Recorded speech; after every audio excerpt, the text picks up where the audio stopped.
videos, because I would have loved to have seen, you know, I feel like PandaBearMe, a pretty trolly guy, a really awesome, funny guy, but I can just totally see him being there like, look, if you don't veto Dasan Station, I'm not going to veto it. And Jason's just like, oh, dear Lord, I need to veto it. And somehow PandaBearMe tricks Jason into, like, Vetoing the map for him? Yeah. Exactly, vetoing the map for him and then getting to go to Apotheosis. Oh, the mind games. Day 9 had a saying for that. Hashtag mind games. Hashtag mind games. But all right, ladies and gentlemen, we are going to be starting down here in the bottom right-hand corner of the map. The yellow Terran player from Team Cray Squad. Give it up for Juggernaut Jason. Coming up through the losers bracket, gutting it out like an utter champion, like a true Canadian boy. But spawning up in the top left, his opponent, it is the Green Zerg player from OSC Root. Give it up for PandaBearMe. PandaBearMe, this is a rematch, and he ended up winning that last time they fought. And that was in a best of 3. But let me tell you something, Steadfast, that you know very well. Best of 1s are nothing like a best of 3. That's true. There's 2 less games, probably. Yes, that is one of the differences. Sometimes there's only one less game. Sometimes there's only one less game. That's the other difference. That's true. The other big thing is that you can get away with doing something really, really weird, really wonky, and your opponent doesn't really have time to adjust or pick a different map that you can't really do that on. It ends up being a much, much more all-in situation. You can get away with a lot more. And PandaBearMe, a player who we've seen played a little bit on the greedier side, although I think he did start to cut it back versus Jason a little bit. Yep. This is one of those opportunities that maybe you do try and go for the greed, but if Jason punishes it, there's no round 2. There's no time to adjust. Yeah, this is going to be one of those really cutthroat matches, I think, and I'm really looking forward to this. To speak to what you were saying about best of 1s, being able to get very far, this is going to be a bit of a throwback, but a player named Combat X, who was a rather polarizing figure in the community, was able to qualify for WCG in, I think it was either 2012 or 2013. I think it was 2012. 2012, yeah. 2013. And he was able to, through a series of best of 1s, defeat several top-notch players and come out first in his group. Didn't he beat Genius or something in a cannon rush or something like that? He took a game off of Parting. And it was a macro game. In amazingly, and then he was actually in the best. This was in a bracket. He was in the best of 3. Parting would go on to win that tournament.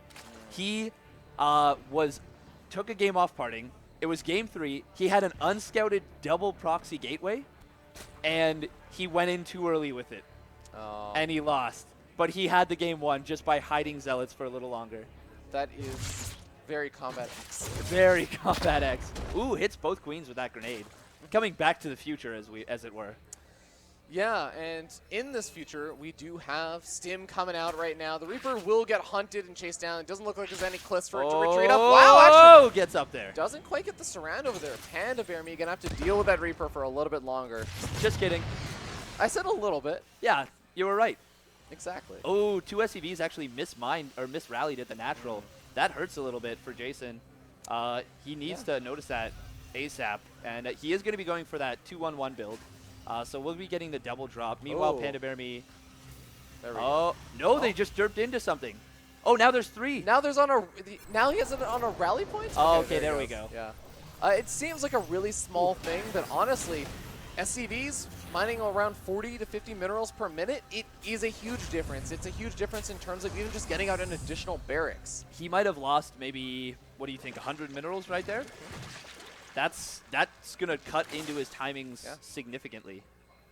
And yeah, but we do see once again, PandaBearMe is going for that 1-1 build that he's favored so much with the Overlord speed. And look at this really nice Overlord positioning around the map. Going to be watching for those potential double drops. Yeah, a lot of vision. And that is another one of the big problems. We were talking about Apotheosis is such a long map that it means when your opponent tries to move out, these drops, the double medevac drop that every single Terran player loves so much, ends up just hitting you much later. The Zerg players just have so much more time to respond, and especially with good vision, you have more than adequate time to actually get out the units eventually. And PandaBearMe is already making all of those Zerglings that he has been known to make. Yes, and because of the size of the map, he was able to cut those Zerglings for much longer. So he's now 12 workers ahead. And that's going to be really just a nice position for him. Look at that. Already got 3 queens, all with transfuse. Even taking the gold base right now in the middle of the map. Oh, that's... Why did Jason leave 2 Marines behind? Did he? Oh. Interesting. I feel like that must be a mistake. But Private Ryan? Huh. He's back home again. Well, gold expansion is going to get canceled over here. Marines still doing a pretty good job, but the queens are going to get into the mix, and those are going to be the big troublemakers as they train focus fire down. The medevac actually getting pretty low on health. Yeah, and they do pick up the coward. The coward. Oh no, but now they're going in. Oh, okay. Hey guys, we've been here the whole time. Oh man, that was that Zerglings. Did you see that fight? I shot my gun. Yeah. Yeah, that happened. I was there too. Nobody will notice. 1-1 going to be finishing up for PandaBearMe. Very, very quick on those upgrades once again. Getting up a Spire. Now, here's the weird thing again about PandaBearMe. There have been some games that he gets the Spire and he just doesn't make the rolls. Because he's like, you know what? I think I can get away without the rolls. I don't know if that's going to be the case this game, but if he holds this off handily, that could end up happening. Already getting a full surround on the Marines. The Widowmine goes off on the Queen that just immediately gets transfused. And there's only 4 Marines that survive as well as the Medevac's going to have to retreat on out. I think that PandaBearMe is in a really, really comfortable position. Yeah, look at the supply. He's already up 30 supply with an upgrade lead and Spire on the way. And 2 more hatcheries going down. One a macro hatchery, the other one at the gold expansion, while Jason still finishing up his own 3rd expansion. Yes, yeah, and 1-1 is just about to finish for Jason. So that's going to, because PandaBearMe missed his +2 carapace timing by a little bit, it's going to catch him up just a slight bit, as long as he can get the armory finished. I hope it's finished. Otherwise, he's going to fall very far behind in upgrades. Yeah, that's... it is done. Okay, so he just needs to start those 2-2. Yeah, does actually end up getting that started pretty much immediately. Yeah, yeah. But basically, as you were saying that sentence, actually. Exactly, yeah. We've got 9 more drones coming out for PandaBearMe. He already made a lot of banelings right now, and Centrifugal Hooks is going to be finishing up. So this next wave of aggression for Jason could try to do something, but it's actually going to be pretty difficult. Now, the interesting thing, as I mentioned this before, PandaBearMe, Spire's been finished up, only just now making the Mutals. So really wait until the last second to make him after he's gotten probably the most comfortable economy he ever could have had. Yeah, that's how a player named Atreus used to play. And yeah, he's very, very skilled player, Atreus. Ooh, nice pickup. Doesn't only loses 1 Marine. Yeah. Still going to be able to continue to put on the pressure, but the Mutals are going to be coming out. So, I mean, even just forcing the pickup, he's just bought himself time. He's bought himself time that now, when he chases after that medevac on such a long map, if he catches and the boost already started. Yeah.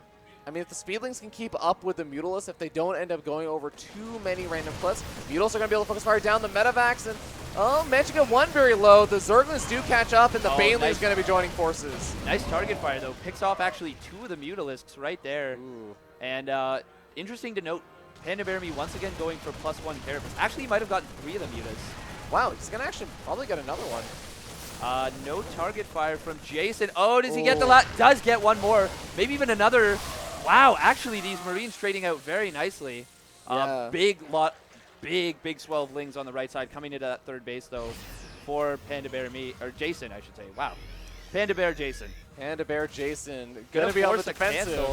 Ooh, does barely get the cancel there. Yeah. This is a lot of Banelings. It's a choke point, though. It's going to be very difficult for them to get connections. Widowmine's actually also picking up a lot of them. Jason doing a pretty good job splitting, but there are more Banelings coming on in. PandaBearMe is just so far up in supply, and it's really just from how greedy he was able to play. Yeah, he played so well to this map, and 2-2 was not done for that whole fight. So PandaBearMe had a significant army upgrade, and Widowmines do get burrowed, but they got some nice shots as the game ended. PandaBearMe stomps through